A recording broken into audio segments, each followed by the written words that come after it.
already called Palestine. In November 1947, the United Nations voted to partition the country. This plan marked off 55% of Palestine for a Jewish state, but the UN never explained how it could be a Jewish state when half the people in its territory were Palestinian. To nobody's surprise, Palestinians rejected the UN's plan, but it was accepted by the Zionist movement, which had worked for decades to turn Palestine into a Jewish state. Britain had been occupying Palestine for almost 30 years, but around this time they announced that they were quitting the country and going home, and the Zionists knew that would leave them with the strongest military in the region. So they instructed their forces to take more land than what the UN had given them and to do what they needed to do to reduce the number of Palestinians living there. Ben-Gurion announced the founding of the State of Israel with himself as its first prime minister. The new State of Israel now stood on 78% of what had been Palestine. We're going to go into a deep dive conversation. This is a discussion I kind of held off on for a while, but we're going to have it today. Israel, Palestine, Zionism, the actual truth, actual facts. And I brought a special guest along with me to really do a deep dive into this. You're watching and listening to the Prince's Power Hour podcast. Get ready for power. Prince's Power Hour podcast.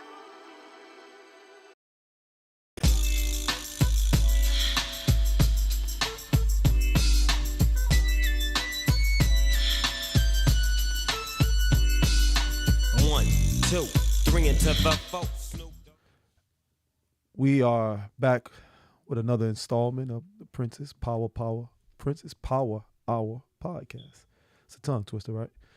First and foremost, giving all honor and praise to the creator of the heavens and the earth, and we thank him for our ancestors, and we pray that they guide us with every word that we speak, every step that we take, and every thought that we think to our liberation, freedom, and salvation. We're going to go right into the subject matter today. It's going to be a doozy, right? This is something that has kind of been weighing on my conscience because so many people have their opinions on it. It's been so many conversations that have been had around it and the truth of it and what's actually going on versus what people feel. And you have a great divide relative to the Israeli and Palestinian conflict, right? This protracted war that has been going on, some people say for thousands of years, some people say since time immemorial. We're going to actually give a more proper timeline because those are definitely fabricated, exacerbated timelines. But I believe is them trying to encapsulate the longevity and the seriousness of it. And what I believe that they have come to the conclusion of is that it's a war that seems to never come to end. It's not a actual obtainable solution. And so they hide behind it that it's natural as water or as the sun coming up fighting with the moon for supremacy over the day. It's one of those things that we feel strong about, but very few of us actually take the time to deconstruct the narrative to find what is actually going on, why it's going on, and if something can actually be done. Today, that conversation will be had. And believe me, it's so much information, right? To be honest, to do it justice, we would probably have to do several days, a 30-hour podcast, obviously not at one time, but that would probably give it somewhat of a surface level approach to actually all of the details and all the minutia that has created this dynamic. But we're not going to do that. But we intend to, in this next hour or so, to be as detailed as possible but concise without kind of drawing it out, that you get the essence of what is actually going on, why it's going on, and what can be done going forward, right? So, it is my objective to not to paint a picture one way or the other, who's right, who's wrong, who's good, who's evil, but to give an actual historical and accurate account of what actually has transpired. And the reality that, and let me say this, that whether we're talking about who's right or wrong, we're not necessarily picking a side. We're just going to give the honest truth based on the historical information. But if we're being honest, one side has disproportionately been more murderous in the reality of this protracted war. But nevertheless, you'll be the judge. And as we give this information, we want you to do your own due diligence. We want you to verify and substantiate everything that we say, because we will have credible evidence. I have a lot of notes that I've written down, multiple pages, as you can see, because I want to be as concise and as accurate as possible as we go through this history. I say we, without further ado. I want to, bring my brother, my friend, those who may be familiar with our history. We had a podcast, The Prince and the Professor, or The Professor and the Prince, however you want to, coordinate it. My brother, my friend, Brother Moray Kanaya. Are you on the line, brother?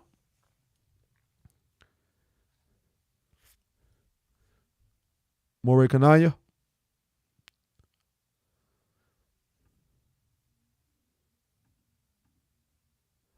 Okay. Me now? Can you hear me? Yes. Yes, I can now. hear you. Oh, beautiful, beautiful. Okay. I just wanted to just let the people know that you're there. We wanted to introduce you real quick because we're gonna have a beautiful conversation.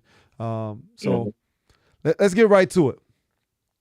Before I get going, Moray, is anything you want to add to? Did you hear everything I said in my opening?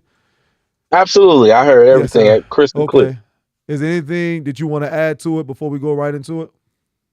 No, I think you touched on it. It's a very Okay. sensitive subject, but it's a very complicated subject, but simple. And I Yes. hopefully we can project that. How complicated but how simple it is. That's a great point. And I want to say this, brother. And again, after this, I will go right into it. This is important to me. It's important, I believe, both of us, because we got brothers and sisters, we have family members, we have associates and friends who are close to us that, again, who are impacted by this dynamic. Those of our family members that live in Israel, those of us who are here in the West, in America, and throughout the African diaspora, you're affected by it one way or the other. And a lot of our people have very passionate views about which side they fall on. But when you start to inquire where their passion is sourced from, a lot of it is just the projected narrative that is shared by the media, or some type of perceived connection or kinship that they have based on religion or geographical location, right? And we're not telling you Or how to special feel. interest. I mean, Or even special yeah, their teach, interest. Yeah, their own self yeah, interest, their own survival. You teach. know, Hmm. they're really to be non-biased, to be unbiased. I'm sorry. Yeah, In this whole on this whole topic, you really have to step outside of it yes, sir. and look at it. You really can't be intricately connected to either party or grossly influenced by what's going on. You Yes, sir. really have to be outside of it. Hmm. Perfectly stated. And so, again, as my brother said, we're not trying to dissuade you or persuade you one way or the other. We want to present the facts, and hopefully, you're awakened enough and conscientious enough to make an intelligent decision going forward. I want to start here, brother. Gamal Abdel Nasser, the second president of Egypt, quotes, and I'm reading it, that the Jews will never be able to live in Israel in peace because they left black and came back white. This was a very controversial quote at the time, for various reasons, but we want to kind of dive into the racial and political dynamics of Israel and its history, because the reality is that when you look at it historically, and we're going to go right into it, and that's why I got the Moray. Let me just give real quick. as much as I believe I'm well versed and studied, I've been to Israel and I've been to Egypt and I've traveled, throughout America and Africa, and I've read several books. I pale in comparison to my brother, Moray Kananya, who is extremely well versed in this subject matter. He has a master's in Middle Eastern Studies. He studied in Israel. He went to college in Israel, got his master's in Israel, studied with Arabic and Israeli professors, some of the greatest minds relative to this subject. He wrote a book on Israel's African ancestry. Beautiful book, and I'm going to bring it back up at the later of this conversation, but it can be found on Amazon.com. Please, please, please go support my brother. So I could not, in good conscience, have this conversation, brother, and not have you on the call and not have you on the line. Appreciate and that, we break Prince. this. Yes, sir. And we really break this down. So I just want to go with that. Now, how did they convince the entire planet that a geographical area that houses blacks from the Afro-Asiatic geographical location that sits on the African tectonic plate, blacks, melanated people, that they would produce descendants that would eventually turn lily white?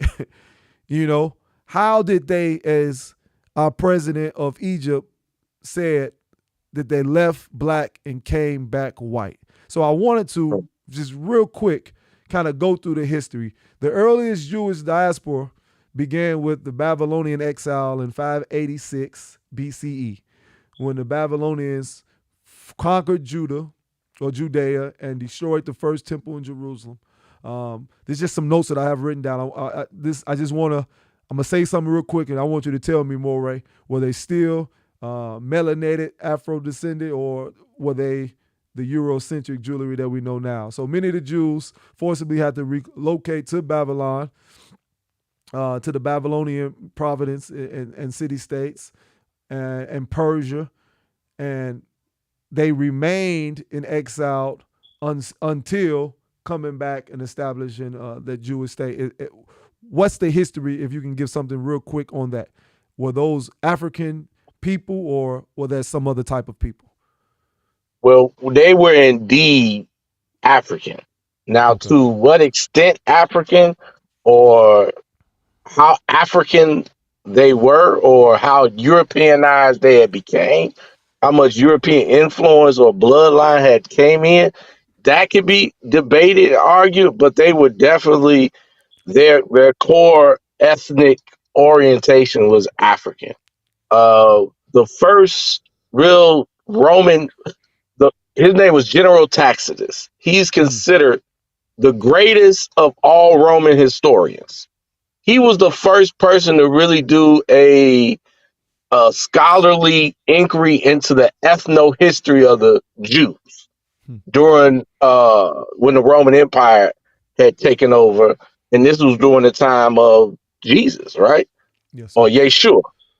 He wrote and he documented his time that he spent in Palestine, and he wrote a book. I think it's called Histories. And he documented, like I said, really the first inquiry into the ethno history of the Jews. And he said, based on their own account, that most of the scholars at the time, the Jewish scholars, claimed that they had been descendants of the Ethiopians. Now, Ethiopian at that time could have been a generic term that referred to African, but that was what was stated. Most of the Jews and the scholarly Jews, probably the Pharisees at the time, and the Sadducees, they're Are they historians. African people, or are They they? claim that their ancestry was African, that they were African. This is what they said to him. Yeah. He documented this. Mm-hmm. So what cannot be debated is that their foundation and their roots were African. Now, how much of the bloodline had kind of became mixed in with European, that could be debated. I don't think we could say around 70 AD So that we get into that. Hold these on, don't were go too jet black fast. people. Yeah, okay. But Because I want to get to that. But when we go back, and that's why you got to get my book, Israel's African Ancestry.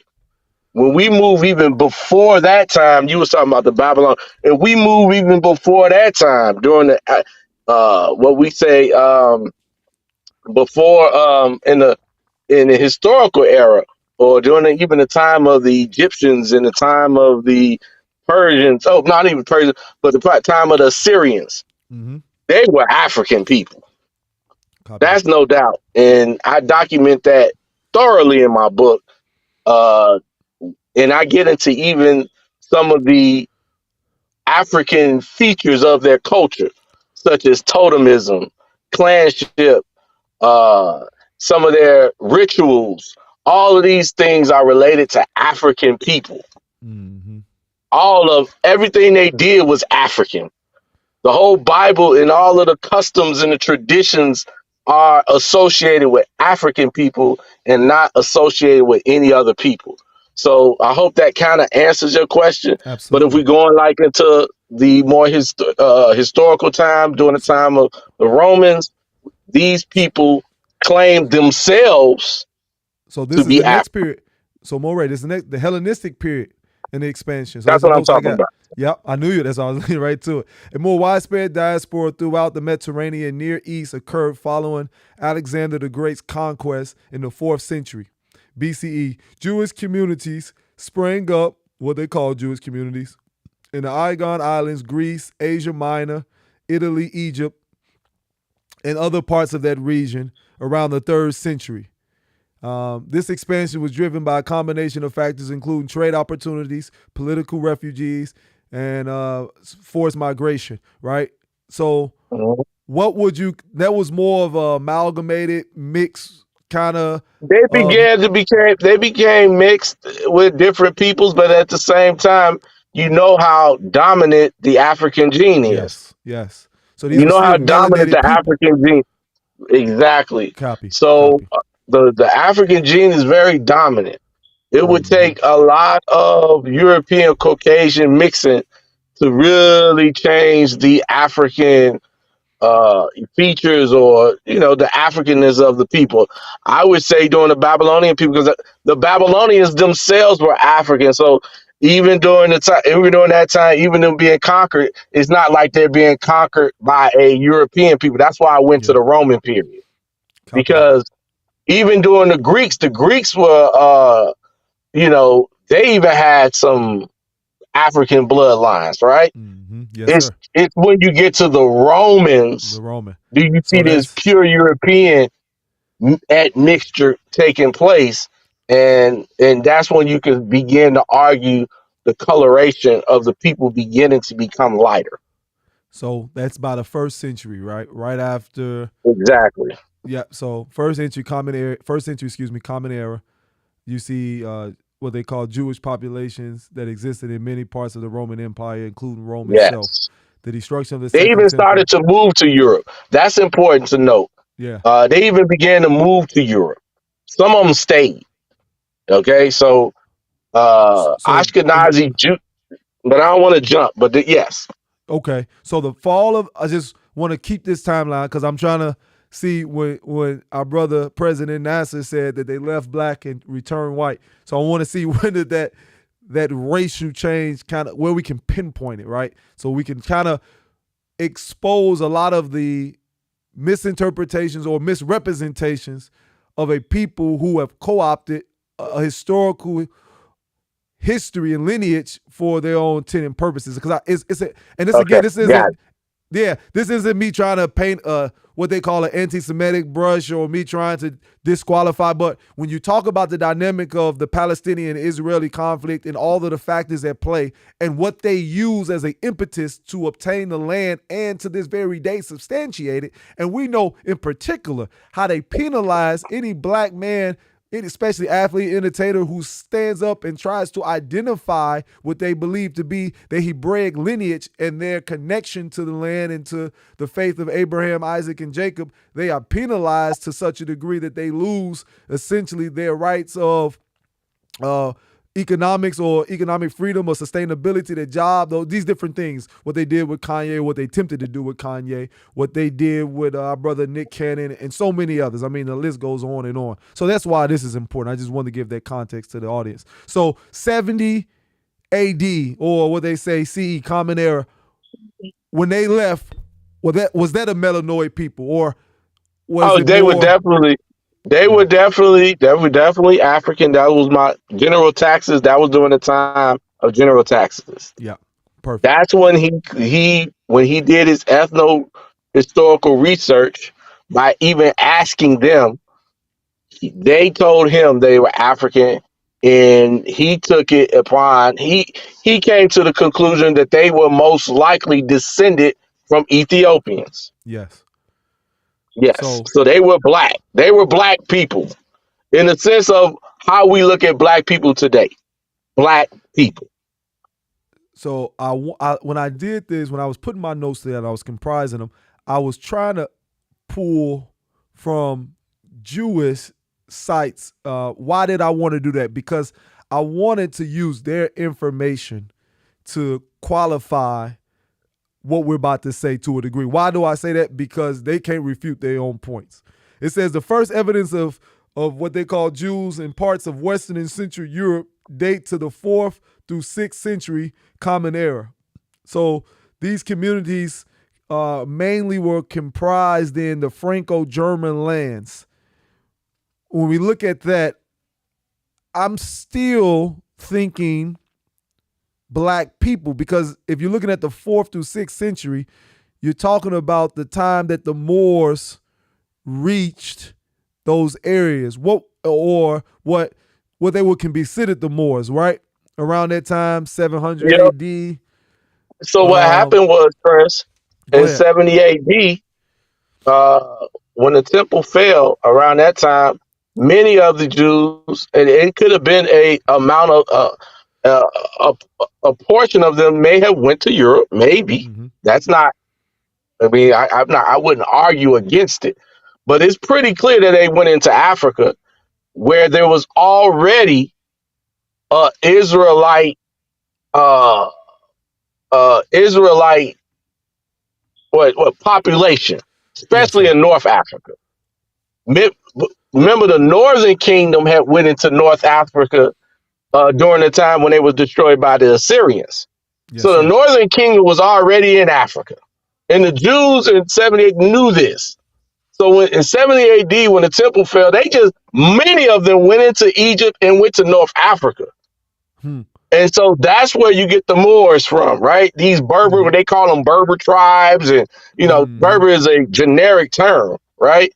But them North Africans are an admixture are of descendants of Israelites and Jews, both. The North African. And remember, the empires of Africa, the major empires that emerged in Africa, Mali, Songhai, Ghana, these empires, where did they resurrect? In North Africa. In North Africa, yeah. They weren't in Central, like they talk about we sub-Saharan Africa. The greatest kingdoms, the last greatest kingdoms of Africa were in North Africa. They were in North Africa in the Sahel, in the Sahara.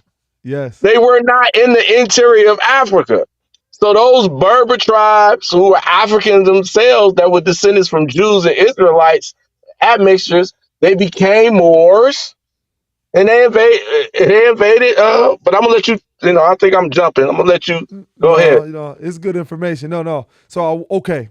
So around the period of when they get into Eastern Europe, the reason why I wanted to add this point in, because you spoke about Jews and kind of Hebrew Israelites, like you kind of phrased it like it was a difference, right? Like you were differentiating. Oh yeah, it was definitely a difference because there was a disconnect. Judea and Israel were two distinctive places. They weren't the same. We imagine them to be one, but that's, to me, that's retraditionalization, a lot of it, because of the and I don't want to get too much of it, but that was a retraditionalization. But Israel and Judea had separated, after Solomon, right? And then they became very distinct nations, even fighting amongst each other and even siding with their enemies against each other, right? Yes, sir. So the Northern Kingdom went into North Africa, right? And the Southern Kingdom remained and then eventually was destroyed in 70 AD. And many of them also joined them. What happened was there was a doctrine taught by Hezekiah called Pan-Israelism to the Judeans. And he taught them that the Northern Kingdom because again, not all people believe the same. Like they think we have this one Bible. They had this one Bible and this Yeah. one belief, but that just wasn't the case. There was different beliefs and understandings about the histories and the origins of the Jews or the Judeans. And Hmm. so Hezekiah created this pan-Israelism, saying that they were one people, Yeah. and Abraham was their forefather. And so with that 70 AD, that was a big doctrine at that time. Yes, That's sir. where we get the modern Bible from. That whole concept about Abraham and the 12. But that's a whole nother discussion. But Yeah. they went into North Africa under that doctrine that these Okay. are our brothers and we should unite with them because we are both descendants of Abraham. We are Hebrews, and they united with them, Hmm. and eventually amalgamated with them, became one people again. Okay. So we're at the 6th century, essentially, in the Common Era. We're still talking about African melanated people. So I want to jump to Mhm. about the 16th century, where it says that you're starting to find a uptick in Jewish settlements in Eastern Europe, particularly in Poland and Lithuania, other parts of Central Europe going into Western Europe, but like on that cusp where you see Germany, What year did you Austria, say? Hungary, What year between did the you say? 13th and 16th centuries. Oh, right. Yes, because only about 5% of the world's Jews, quote unquote Israelites, lived in Europe around 1000 AD. Yeah. Only 5%. So yeah, okay. So then you see an uptick around. Yes. Okay. Hmm. So were these people European yet? Yeah, these were Europeans. These were Europeans. So Yeah. how did what was the exposure of the European that made him convert to Judaism, or what he calls Well, Judaism today? one of the theories is that Persian Jews migrated to the Caucasus and began to migrate to places like Turkey Mm-hmm. and Mm-hmm. eventually ended up in Eastern Europe, and uh, and that's where you see an influx of Eastern Jews coming from Persia, and that's just theoretic. And then you got the Khazarian The Khazarians, yeah. hypothesis, right, or the Khazarian theory, and that's what a lot of people, a lot of people talk about that. But it's a possibility that Persian Jews went in there and began sects or created their own communities or even converted peoples. But one of those three theories is the case. But as far as the Jewish populations from the Greco-Roman times being connected with those people, Yeah. that's a possibility too. Quite. It could be. But the Jews of the Mediterranean, those Sephardic Jews around the Mediterranean, it seemed to be more connected with the Moorish Jews that Mm-hmm. conquered In Europe. Spain and So, Portugal. Okay. so it's Because all theoretical. It's it's out not there. really clear. But we do know that there was conversion periods around that time, which Oh, I kind of indeed. brought. Yeah, so I brought up. I did a Mhm. subject actually the other day where I spoke about that you're seeing a lot of European convert to what they call Judaism now during the periods of the Holy Crusades, which a lot of people say was a war between Islam and Christianity. But when you look at the crux of it, and if you look at the history, it was a racial war. You're talking about those who represent the Islamic flag at that time were, like you said, melanated black people. You talk about the Moors. That's a term that's a lot of times equated to Islam, but Moor was just a term that they use loosely to categorize blacks that were from certain Northwest Africa. But you seen as a way to kind of try to mitigate their influence or their involvement in the Crusades as far as fighting, they said, okay, we took a neutral side. We're Jews. Is there any validity to that in your historical analysis? Like around that period? I mean, you can't speak specifically to that, but I'm saying is around that period, would that history match up? Indeed. I Okay. think that restate what you said again, so I can be absolutely clear. So when I look at Eastern Europe and you talked about the Khazars, when you talk about Yeah. those who from the Caucasus Mountains, you look at modern day Turkey and those places who converted to Judaism, or what is known as Judaism in today's language, that was around the same time of the Holy Crusades, and to stay out of the conflict directly, they took a side where they didn't have to be Christian or Muslim. They became Jews, allowing them to be neutral. And I think a lot of where you talk about them being the merchants and the financiers, a lot of that played into that because they were able to work both sides. Indeed. Okay. They were definitely successful in playing both sides. Okay, so the Jews were already in Europe before the Islamic Moors came. That's Yes. important to know too. Are you talking about through the Phoenicians and those? Exactly, through the Yeah, Carthaginians. the Carthaginians. Remember, Yes. the Carthaginians are an admixture of Phoenician Canaanites with Israelites and Jews. That's Got it. all Carthaginians. In fact, the word Carthage is a Hebrew word. It means Kart Kadash, Mm-hmm. the holy city. Yes, sir. Yes, sir. Yeah, it's a Hebrew word. So the Yeah. Carthaginians are the Israelites and Jews. Hannibal, Baal is a Hebrew word, means Lord. Hannibal was most likely a descendant of Israelites and Jews. So yes, they had already been in Southern Europe and had already invaded Southern Europe.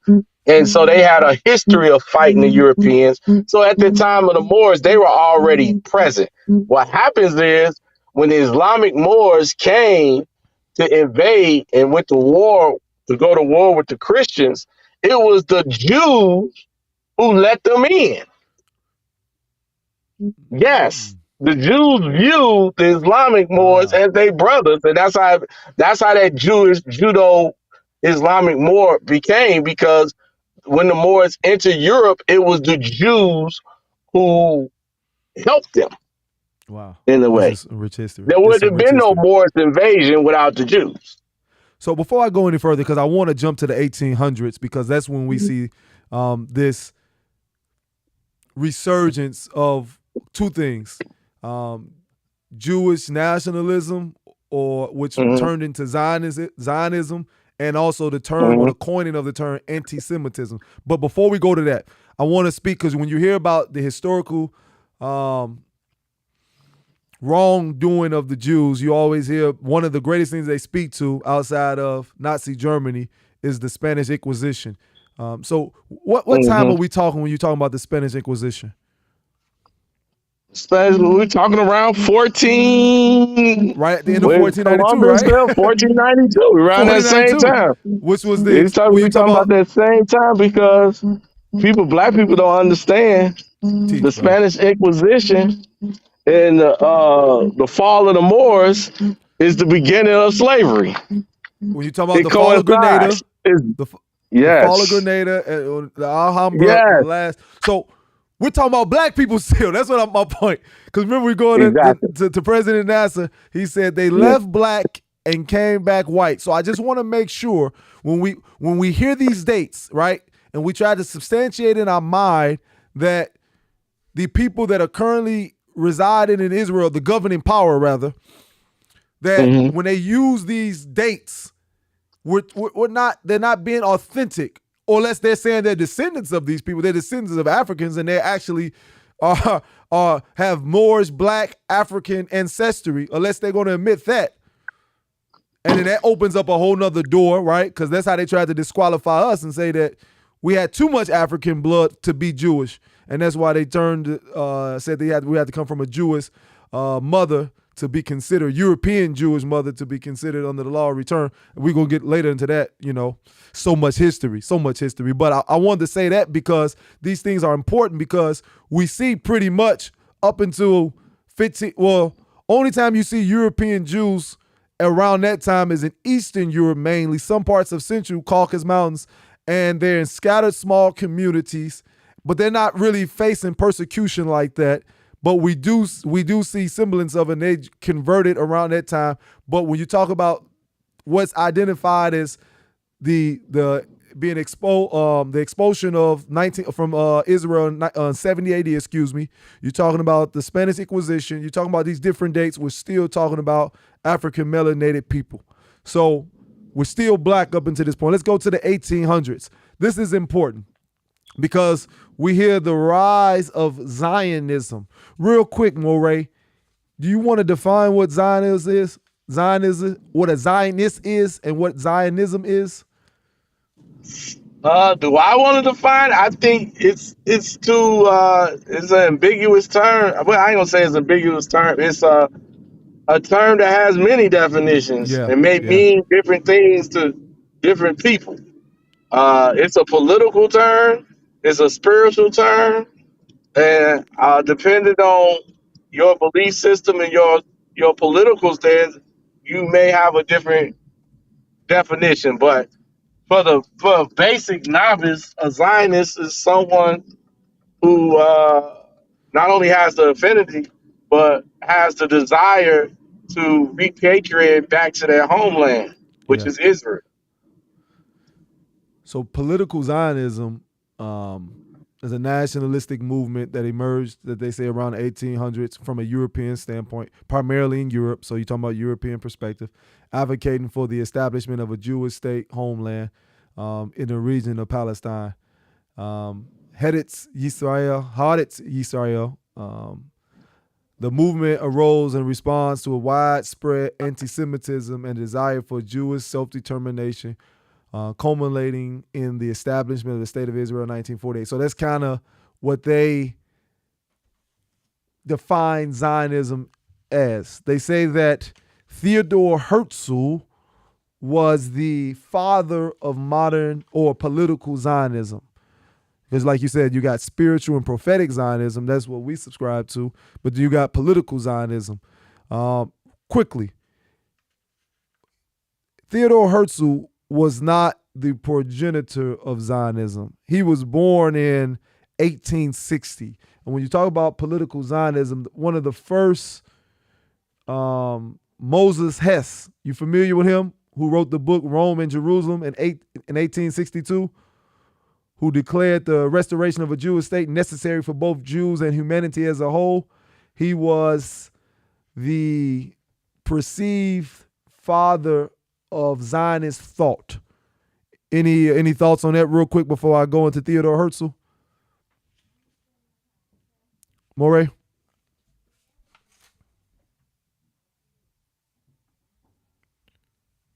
If you're saying something, I can't hear you. So I'm going to keep going until you come in. Quickly. Theodor Herzl, the modern father of political Zionism.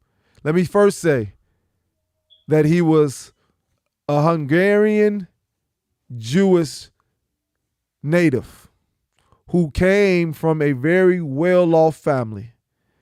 Theodor Herzl, in the writing of his famed 1896 paper, The Jewish State, had not, let me say this again, in writing his famed paper, The Jewish State, had never been to Palestine and really never had a desire to live in Palestine.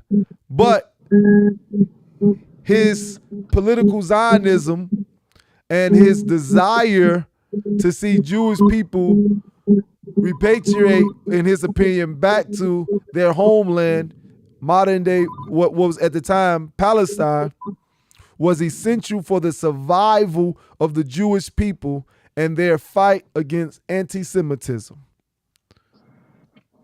I'm back, Prince. Okay. Did you hear what I I had? just heard that. Okay. So I'm going to read a couple of lines from Theodore Herzl real quick from the Jewish State, some key points. Anti-Semitism as an incurable problem. Herzl came to believe that anti-Semitism could not be defeated or cured, but only avoided. This realization was a fundamental shift from his earlier views on Jewish assimilation and emancipation. Remember now, he was an Austrian-Hungarian who was from a well-off family who pretty much lived a high-class European life. He never had been to Palestine before writing the Jewish State, and never had a personal desire to live in Palestine. Let me reiterate that. He further wrote, above all, I recognize the emptiness and the futility of trying to combat anti-Semitism. This understanding became a cornerstone of his argument in the book and his writing, The Jewish State. Assimilation as an ineffective solution. Herzl rejected his earlier ideas about Jewish assimilation as a means to overcome anti-Semitism. He concluded that Jews could not truly integrate into European society due to the persistent prejudice that they faced. He also argued that nationality was the only way to remove themselves from the anti-Semitic societies that he had involved himself and that the Jewish people had involved themselves in throughout Europe. He saw that the only cure and answer was a state and nation of their own. He framed the issue as not a social or religious problem, but as a national question that required a political solution. He believed that it needed to be addressed as a political world question to be discussed and settled by the civilized nations of the world in council. So those are European nations. Now, mind you, I'm going to read two more points before I bring Moray back in. Theodore Herzl never been to Palestine, and then the Jewish State never mentioned the Palestinian people when he framed the relocating to Palestine. He never talked about the people there, how they would broach it, how they would handle, how they would either integrate, live, or displace. He just said that they had to move to their homeland, which at the time was Palestine. The urgency of action.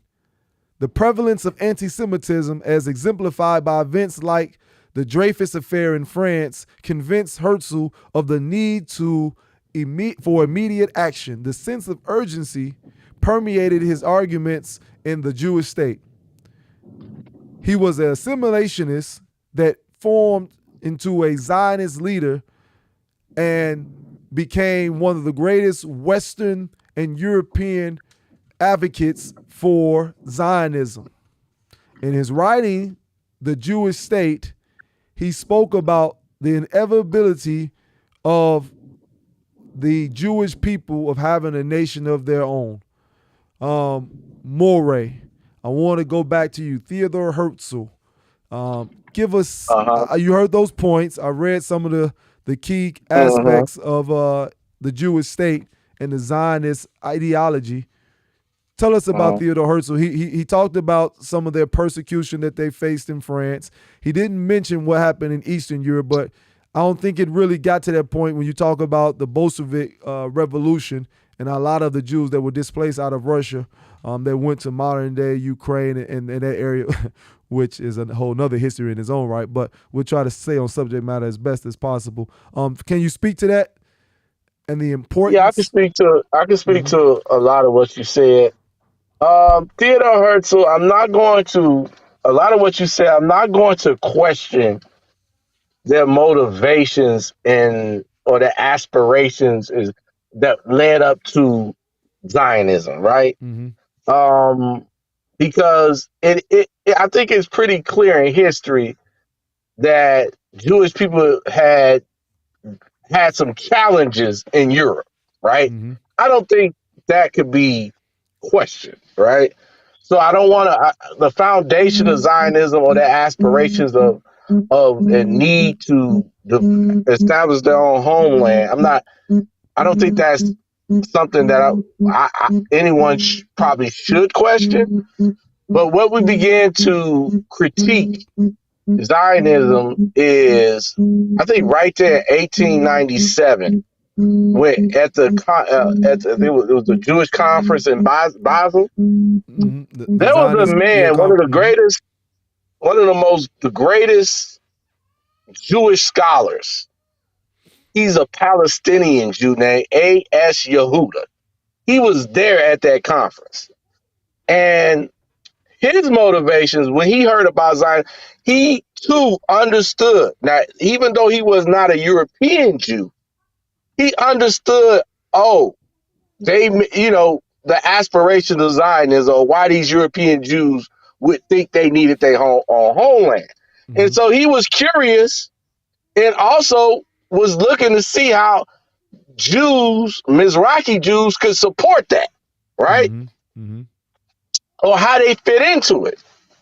So he goes to the conference. Now, he's one of the greatest scholars. I believe he's so unknown. I think he's unknown because they trying to hide his thoughts and some of his perspective from the world, right? They hide his, because I'm like, why isn't he put in the forefront of Jewish scholarly works? He's like hidden. He's A.S. Yehuda. Anybody can look him up, right?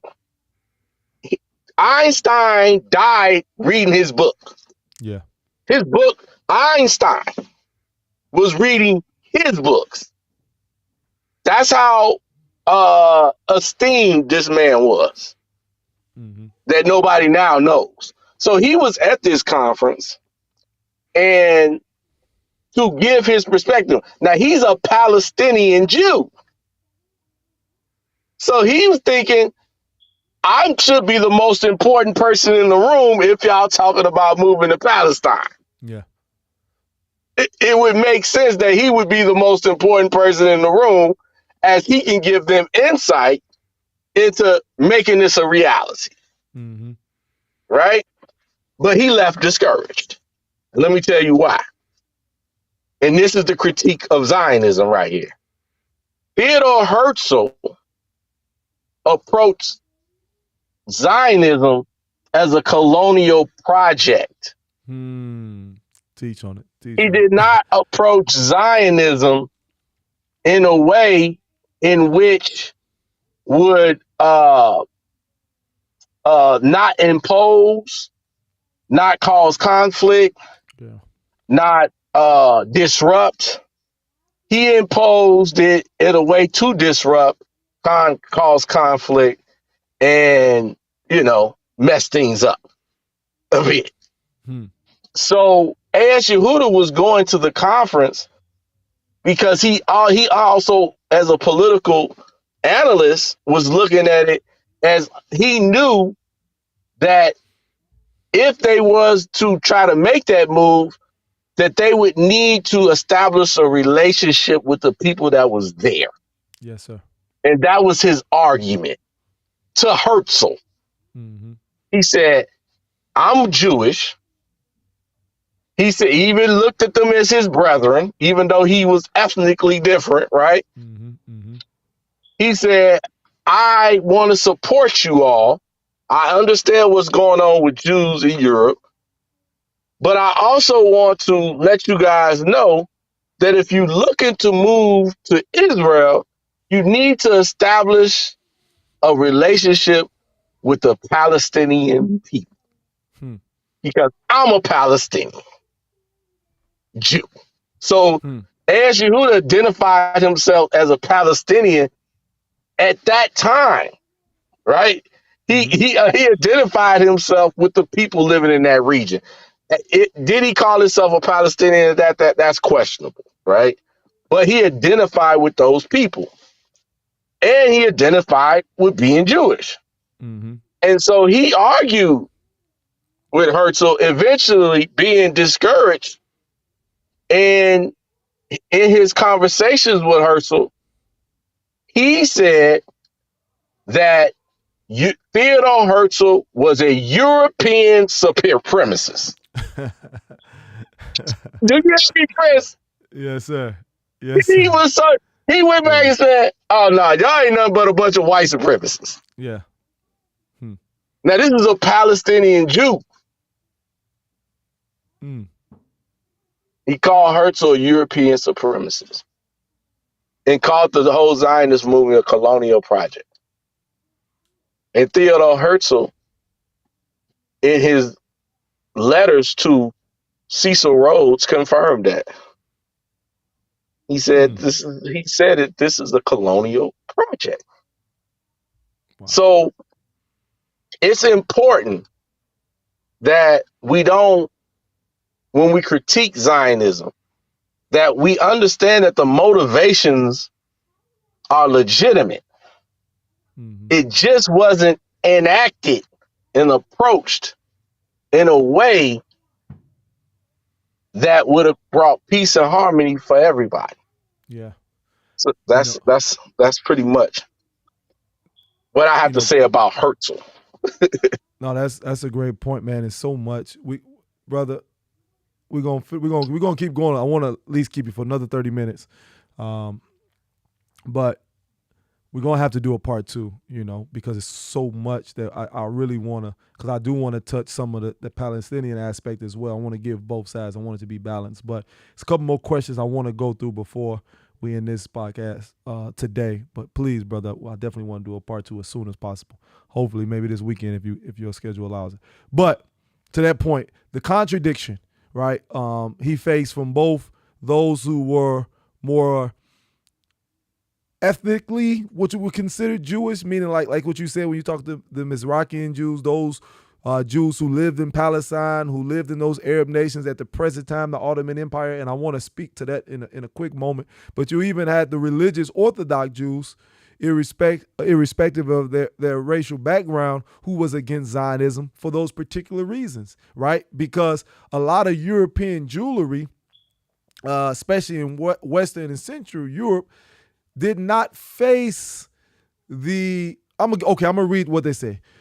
You had certain rabbinical leaders say that they rejected Herzl's Zionist vision because assimilation for them was the best and most viable path. That they seen themselves as not a Jew unto itself, but a British Jew, a French Jew, an American Jew, and so forth. That they had prosperity and was able to practice with relative freedom. I don't know if that was the case for everybody, but this is some of the conflict and interest with those who were opposing Theodor Herzl and other Zionists at that time. Others said they were uncomfortable with the Jewish state led by secular Jews like Herzl, who lacked the traditional religious education observance. Say that it was not prophetically aligned for a secular Jew, meaning a non-religious Jew who did not practice the Jewish faith, to lead a state of Jews. Other concerns and disagreements that obviously they believe that the Messiah would be the one that would bring forth the Jewish state. So you had certain rabbis who, and that's when you would also see the support of European and American, even evangelical Christians, who would be one of the greatest supporters of the state of Israel, due to this fact that they believe that the Messiah would come and build the third and the rapture and that whole thing. But that belief alone spawned what we know to be hundreds of billions of dollars that funds Israel at the present moment. Another thing that was a point of contention, the violation of religious prohibition. Some Orthodox groups, like the Hasidic Jews, believe that establishing a Jewish state again before the certain Messianic era would be in violation to Torah. And so those were some of the things that why political and spiritual Zionism were at odds.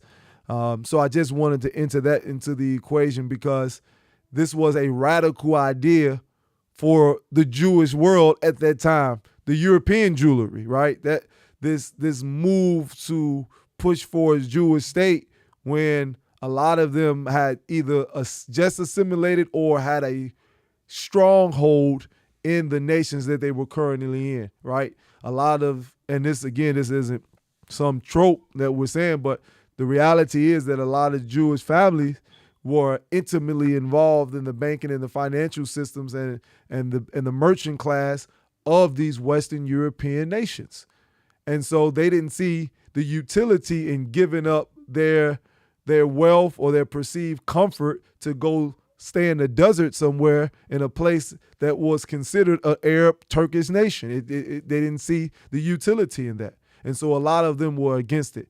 And Theodore Herzl himself was not one who led by example, but he was pushing something from the perspective that Morey Kanai, and I really want us to really take grasp of what he said.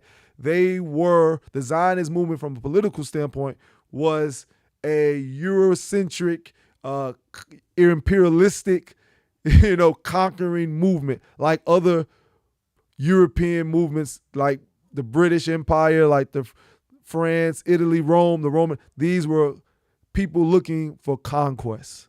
There was a lot of material wealth, mineral wealth, and resources in these lands, and just the sheer fact that you got what they believe to be a racial and ethically inferior people, the Turks, leading the charge and running this vast territory. And that just wasn't acceptable. Morey, are you there? Are you there? Yeah, I'm here. Can you hear me? Yeah, I hear you loud and clear. Perfect. So that's just wanted to add that into the equation. So I want to go to this. Pre-state Israel before British mandated Palestine. Before we get to World War I and the fall of the Ottoman Empire, you spoke, and I put a picture up on the screen. I don't know if you can see it. You sent the picture you sent me. Now, this is a Palestinian that, he's not completely, but you can see the African black features, and this isn't a reach. You can look at the man. He's like a mixed guy. I mean, it's simple and plain. He's got black melanated features. And this is what, at that point, this was what, was this 1948 that this picture was taken? Oh, no, this was this picture was taken in the early 20th century. 20th century, okay. So early 20th century. Got it. So we're talking about around World War I. So it lines up to exactly what I'm about to speak to. So before we get into the fall of the Ottoman Empire, just very briefly, because you spoke about at the first Zionist conference where the Palestinian Jewish leader spoke to the reality of, hey, you gotta deal with the people that's in the inside. And can you talk about the life for a Jewish man or woman or family in the Ottoman Palestinian and we could territory? talk about it. Yeah, we could talk about it through his own lenses. He was born in Israel. Yes, sir. He was born in Palestine. His parents were from Iraq, but he himself was born in Israel. And he had a great affinity for the Palestinian people. He did. He spoke highly of Palestinians. He identified himself as a Palestinian. He saw himself as one of them, although being Jewish. And it's also a fact that the Jews in that region spoke Arabic, right? Because obviously Hebrew didn't become a language, what modern day Absolutely, Hebrew, they spoke Arabic. Yeah, to the establishment of the state of Israel. You had those who were European Jewry, they spoke Yiddish, which is more of a German dialect with Hebrew characters. But they spoke Arabic for the most, Arabic. And so yes, the Jews in that part of, which, let me say this, and you can correct me if I misspeak. The largest portion of Jews resided in Palestine at that particular time in those Arab nations and what we know today as the Middle East, correct? The Mizrahi population, yes. Yes. I would say it definitely, I don't know if they have actual figures, but just based on a historical perspective, yes, there was more Jews in the so-called Middle East and North Africa than it was in Europe. I got I had the numbers. I'll pull it up later. I got it written down somewhere. They were not And then if out we of, want to include the African Jews who are also authentic, let's keep it real. that was my That's next not point. that's That was my not next point. not include the African Jews, the Ethiopian, and the different so-called Jewish populations throughout Africa. We have to So include them as well, and also we have to include the Indian Jews, the Caucan Jews from India. Also, yeah. huge population. Yes. Yeah, so they all included. They all What they melanated, considered so that's as the included. Bedouins, a lot of them were African and had melanated features. And it also, I read somewhere that Palestine had what we would consider the largest black population in that region under the Ottoman Empire. Which Oh from yeah, your the Bedouins for the most part were African. The were Africans, Bedouins yes. were most part and still are. And still And reside in still that are. land today. Yeah, I know we got friendships Yeah, in those walls. and Bedouins are a sort of there's a distinction between in Arab society, especially in Israel, there's the Palestinians make up three people. This is important. There are three components three groups that make up the Palestinian people. There's the Bedouin, there's the Jerusalemite Arab, and then there's what you call the Fedayeen. And these are the agricultural Arabs that resided in the central part of the region and also north. Mm-hmm. And the Bedouins are darker. You see more of the Africanness in the Bedouins because the Fedayeen and the Jerusalemite Arabs, they've been mixed with Circassians and different peoples that conquered the region, where the Bedouins tend to represent the more authentic and the more what's the word? They represent the more native Mm-hmm. and indigenous population of the land. So, life for Jews, the Mizrahi Sephardic Jews in Palestine under the Ottoman Empire, was a relative peaceful life. I've read on many accounts that some of the greatest wealth was found in those areas when you talk about Jews that lived in that particular area. They lived whole lives. Jews were rich in Baghdad. I mean, Baghdad, Persia, I would think the richest Jews of the Middle East lived in that particular part of the world, not necessarily in Europe. Yeah.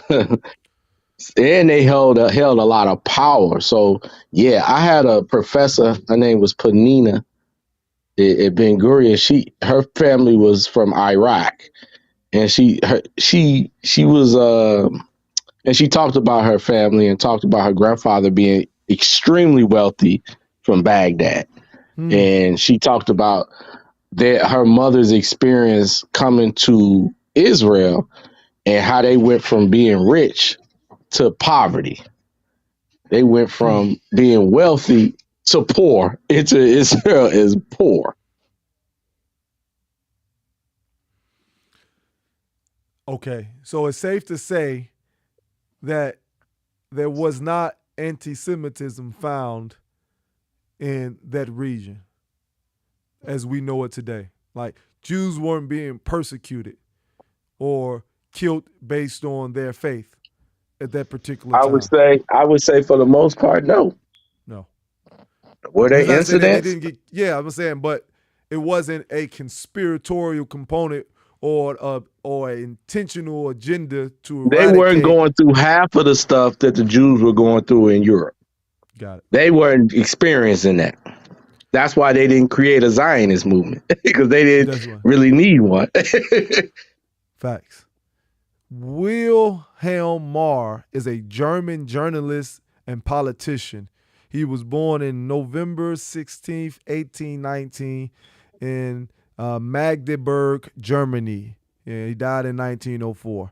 The reason why I'm bringing him up, because he is the one who is historically known for popularizing the term anti-Semitism. He started the League of Anti-Semites in 1879. That's the term, obviously, that the Jewish state was centered around, the concept that would spawn Zionism.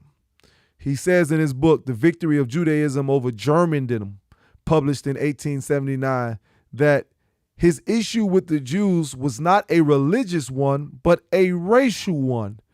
It was the mulatto blood that would water down the German race that he found issue with, and that he used that as a argument to engage in the conspiracy that the Jews dominate the world. When you hear that, what do you hear, brother? Now, this is the guy in his book, The Victory of Judaism over Germandom, that it was a racial one that he had with the people that considered themselves Jews in Germany at that particular time, not a religious one. Historically, does that add up? Indeed. So when you look at, I'm gonna fast forward just for a second. When you look at what would eventually play out during World War II, and when you look at the history of a lot of the reasons that Hitler found issue with the Jews, is because he believed that they were polluting the racial purity of the German race, and it was something that was obviously reignited from the time of Wilhelm Marr, who believed that same thing was happening around that time. So it's safe to say that a lot of the issue still was based on the premise that they had African blood in them more so than their practicing of Judaism. And obviously there's other factors at play, but that was the main contributing factor when you dealt with these Anglo-Saxon strongholds in parts of Europe, Western and Central.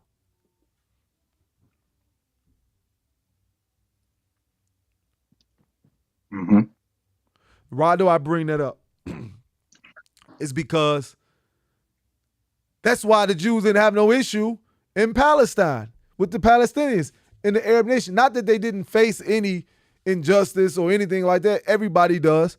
But when you talk about the mass persecution of what we know as the Jewry throughout history, these last 100 years, we're talking about Europeans doing that. But when you look at outside of the one time in history with the German race, who was always at the other end of anti-Semitism? They're either black or Arab people who still, to Europeans, are considered sand niggas, as they've used that pejorative throughout time. Why am I saying that? Because Morey Kanaya, again, hit it right on the head. Zionist movement was not a spiritual movement. It was not a religious movement. It was a nationalistic movement in the most disingenuous sense. Not that they needed a land for themselves solely for the safety of themselves and their family, but they wanted a land as a form of conquest and imperialism. Because as we will find out, that there was, again, a lot of material and mineral wealth that was found in the state of Israel. I want to go to how, real quick, man, again, Morey, give me 10 more minutes. I'm going to get you out of here, and we're going to have to do a part 2. But I want to lead up into the fall of the Ottoman Empire, World War I. The British government, they make a pact with a lot of the Arabs inside of Palestine, but in that region, you got Jordan, you got Lebanon, which would eventually become Jordan, Lebanon, Syria, these particular places, that they were able to convince the Arabs in those regions to fight against the Turks during World War I to overthrow the Ottoman Empire and eventually its fall, where Britain would be the head of state, so to speak, of Palestine. How did that play out, and what was the true objective of Britain using the Arabs in the land to undermine the Ottoman Empire to eventually establish a Zionist Jewish state? Hmm. That's no question to me. Yeah. I know, right? That's a hell of a Man, question. listen, Yes, sir. that was if the Arabs is mad at anybody, Yeah. they gotta be mad at Britain. Man, I mean they got hoodwinked. Yeah. It was they really got hoodwinked. But and it's really so it's interesting because today you see the Ottoman Turks are now the ones trying to look out for them. So it's Yeah. it's it's Yeah. interesting how things come back around. But yeah, the Arabs with decided to help Britain defeat the Ottomans in World War One. They put their lives on the line. They sided with some Christians over some Muslims. The Ottomans were Muslims, Yeah. and they ended up with a raw deal. Uh, Looking back at it, I can't say I don't know if they deserved it or not. I don't know. I don't want to get into how the Ottomans and the Arabs relationship was, and who how much persecution was going on by the hands of the Ottomans to the Arabs, but them siding with Britain ended up being the worst mistake they could ever make, Hmm. and it cost them everything. It cost them everything, and if they have to look back at history, they have to blame the leadership at the time for for trusting the Yeah. European Christians, because the Ottomans actually were European too, but they were Muslim. I guess they would have to blame their leadership for siding with Christians against their Muslim brothers. So um, that's pretty much what I have to say about that.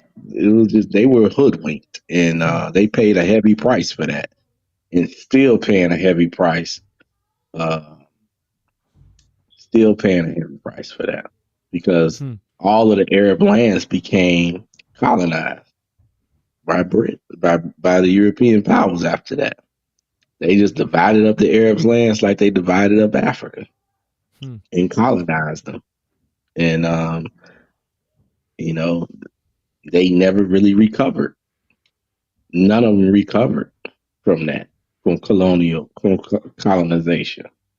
Not the Iraq, uh, Lebanon, Palestine, Arabia. None of them places ever recovered. Egypt, they never recovered from. Hmm.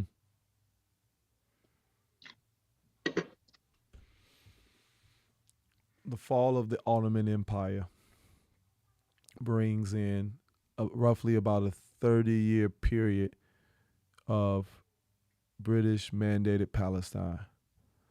This is a time where you start to see an influx of European jewelry. The first being, I made mention earlier, so much history. We can't go through it all. So, brothers, sisters, you got a comment, got a question before we wrap up for myself or Moray Kananya, please put it in the comment section so I can read it. We definitely try to answer. Hopefully, prayerfully, make it within the context of the conversation so that it stay relevant because I want to squeeze it in. But so much history. We can't go through it all. We're going to try to be as thorough as possible. I got certain notes that I want to hit that goes into the timeline. I'm going to get Moray back to do a part 2 because it's we want to end it a particular way. And so we can't end it without going through the history because everything is important. So we're just going to have to put a pin in it because I can't keep him so long at this late night. It is a weeknight, and I get up extremely early. He has to get up extremely early. So, but I want to say this as we get ready to wrap up. Got 30-year period roughly of British mandated Palestine. The first influx of European jewelry into the land of Palestine was around the late 1800s, early 1900s when you talk about the Bolshevik Revolution with Russia. They killed the Russian Tsar. You start to see communism and Marxism kind of be the new standard socialism. That's what it actually started off as. We talking about Lenin and all of those guys, Karl Marx, before you get into the actual communist movement that would eventually become the Red State of the Soviet Union. You have a heavy Jewish participation. A lot of the Russian revolutionary, what was considered socialists, were young Jews who were, again, integrated and assimilated into, or very much a part of, that Russian society. And they, because of a lot of other factors we get into later, they were identified, and because most Jewish communities, like they do now, live amongst each other, they were easy targets. And so you had poor peasants who felt disgruntled and angry about what was happening in the revolution, because whenever you have revolution, if you're not a part of the revolutionary group that is leading the charge, you are in a worse state, especially during the transitional period, than you were under whatever tyranny was, under whatever monarch, Tsar, king, Kaiser, whatever. I bring that up because you did have Jews who were killed, who were brutally attacked around that time. When you talk about those things that happened in Eastern Europe and Russia. And so you had those who fled to Palestine. So that was the first of the Europeans coming in Palestine. And you start to see a disruption of the societal norms that was happening, the cohesiveness between the Arabs and the Jews and the Christians at Palestine. I'm not saying Palestine was a perfect place by no stretch of the imagination, but it was a relative safe place versus other geographical locations, especially at that particular time. But then you got the Zionist movement that was really pushed by a lot of British Jews, Roman Jews, even some American Jews at a later date, but you still had them participating, like the Balfour Declaration. When you talk about those who had substantial political power, who was pushing for a Zionist state, and now that British was in control of Palestine, they were one step away from obtaining it.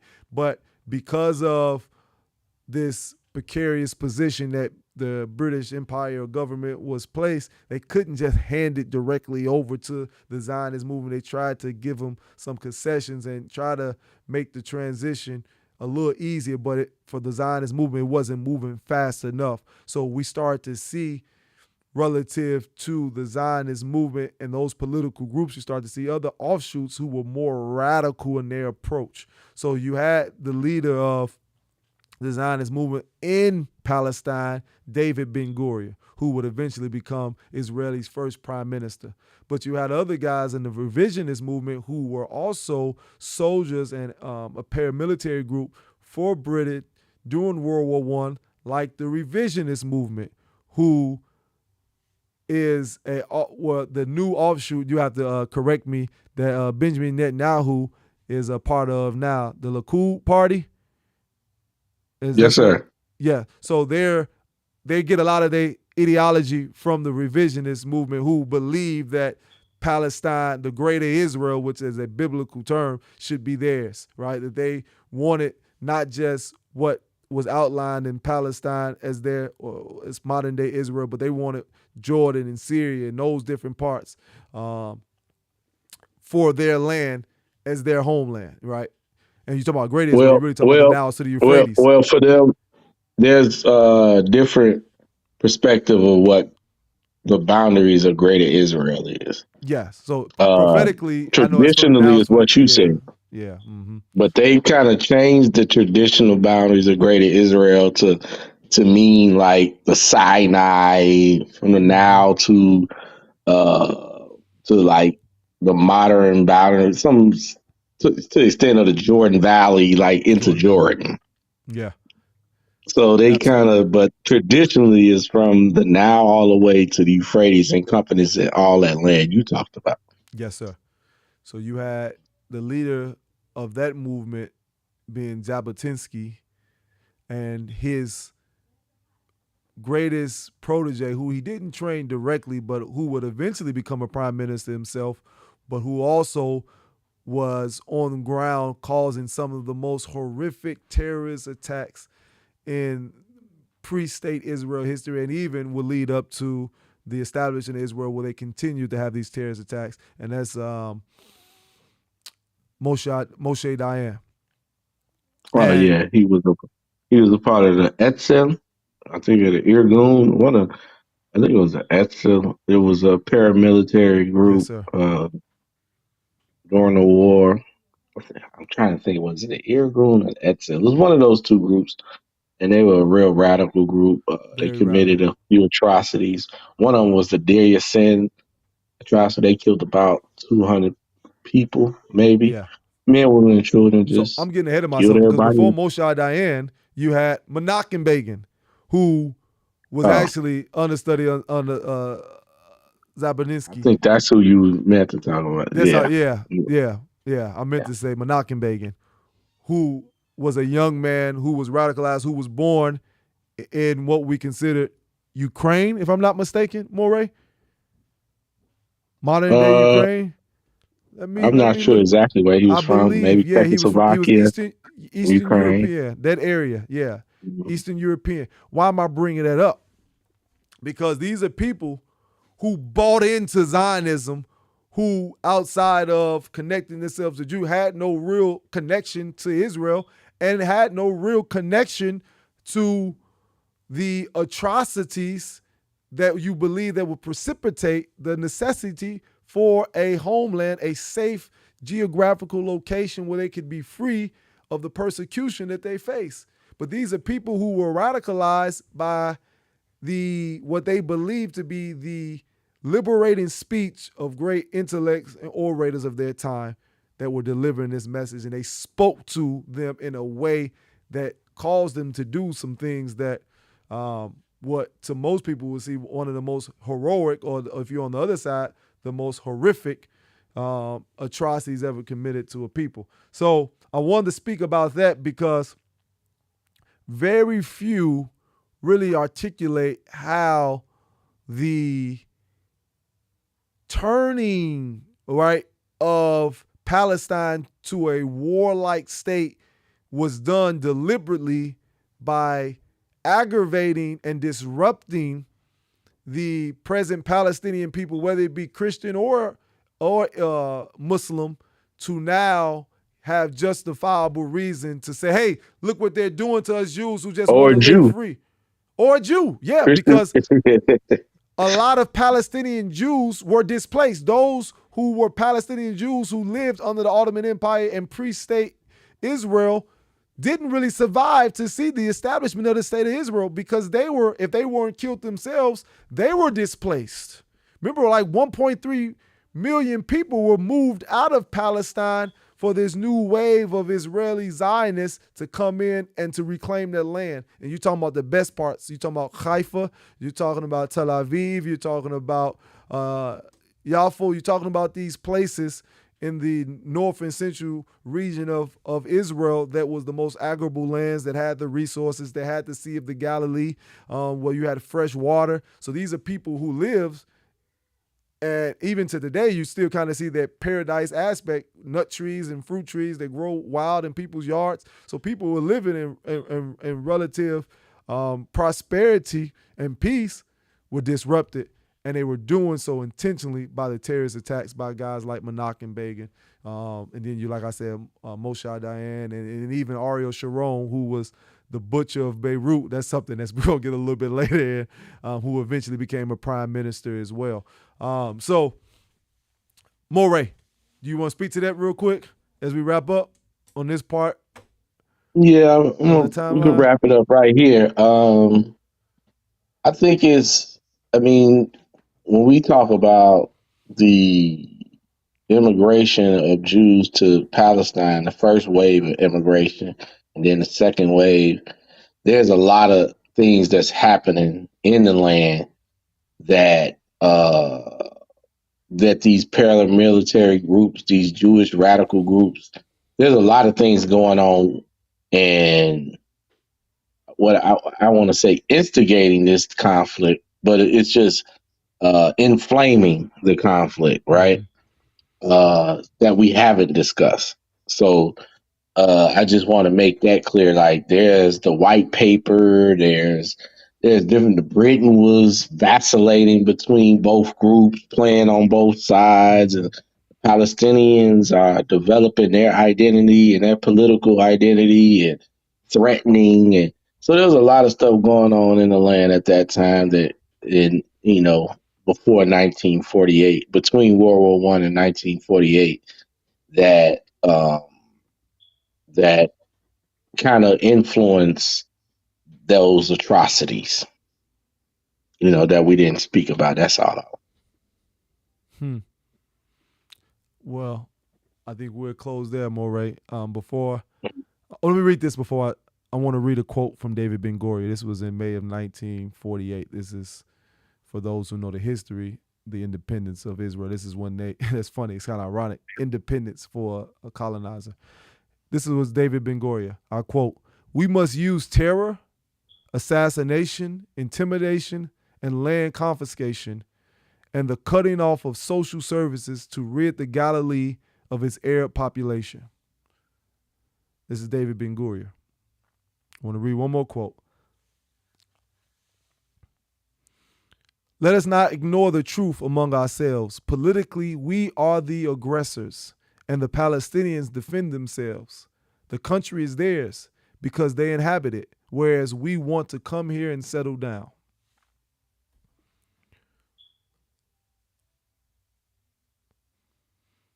If I knew that it was possible to save all the children of Germany by transporting them to England and only half of them by transferring them to the land of Israel, I would have chose the latter. For before us lies not only the number of these children, but the historical reckoning of the people of Israel. I want to read that one more time. If I knew that it was possible to save all the children of Germany by transporting them to England and only half by transferring them to the land of Israel, I would choose the latter. For before us lies not only the numbers of these children, but the historical reckoning of the people of Israel. Sacrifices was made, brothers and sisters. This history, people don't view history through facts, through the historical realities, but the story that they tell themselves to justify their political aims. This is me talking now. This isn't a quote I'm reading from.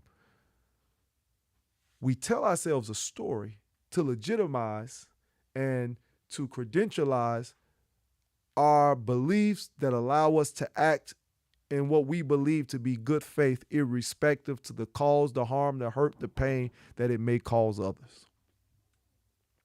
I say that is because at some point, the sins of those who choose to live their life that way comes at the door of their children, of their progeny.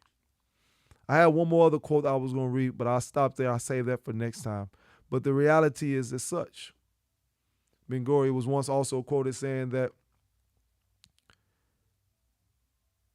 if I was the Palestinians, I would have never signed an agreement with us, Israel. For our only intention, and I'm paraphrasing this part, was to get the land by any means. And so no deal would ever be honored in good faith. You're talking about, and we're going to go into the other part of the Palestinian history because their hands have not been clean. And the Palestinians that we see today, who is Hamas, Hezbollah, and those particular, what they call terrorist groups, aren't the Palestinians that we're speaking about in the late 1800s. I digress that point. We're still looking at the reality of a fabricated history that has been purported to be truth and that we all believed in and we all bought into. And so And what we're doing tonight and what we're going to do in the future, not just with this particular subject, but every subject that we broach, is to bring truth, to speak truth to power by bringing the actual facts and allow that to speak for itself. And so that we can equip not just ourselves, but our children with the factual information that allows them to make intelligent decisions, because you cannot be politically astute if you're not historically accurate. Moray, any last words?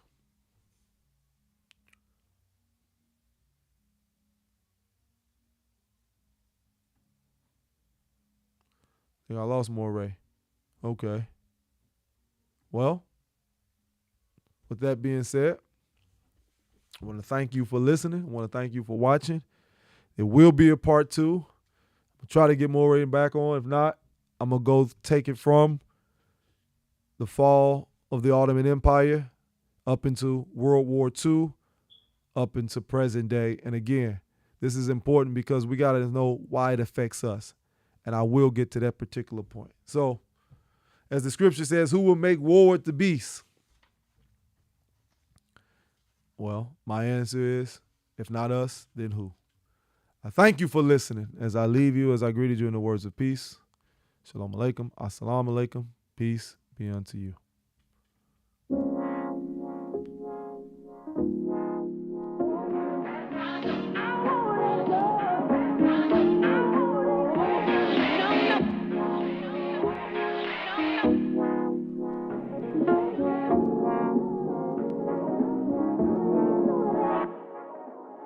On my way to Bootsy Bella.